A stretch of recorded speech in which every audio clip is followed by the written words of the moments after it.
Hollywood, 1927, Jean Dujardin est un acteur très célèbre de films muets. Quant à Bérénice Bejo, elle incarne une jeune figurante. Mais pour tous les deux, l'arrivée du cinéma parlant va changer la donne.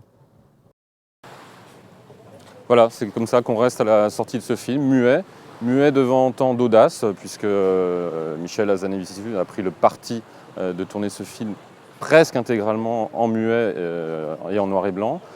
C'est une audace parce que c'est quelque chose qu'on n'a évidemment plus l'habitude de voir, puisque l'action du film se passe dans la fin des années 20, début des années 30, quand le parlant arrive. Alors ça donne un film qui est, moi je trouve, très réjouissant, surtout compte tenu de la programmation jusqu'à maintenant, mais surtout qui a les défauts de ses qualités, c'est-à-dire que c'est un film qui utilise, qui manipule, qui tord tous les canons des films muets, puisque c'est un vrai film muet, tourné à la manière depuis le générique jusqu'à la fin.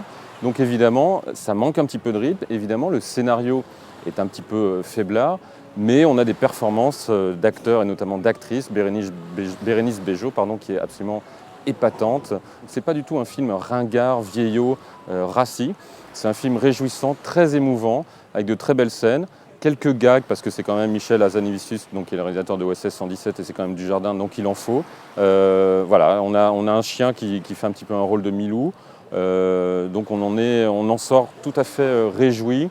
Je ne suis pas sûr que ça concourra réellement pour la Palme d'Or, mais les prix d'interprétation, c'est tout à fait possible et c'est même souhaitable. Voilà, en un mot commençant, je le répète, c'est un film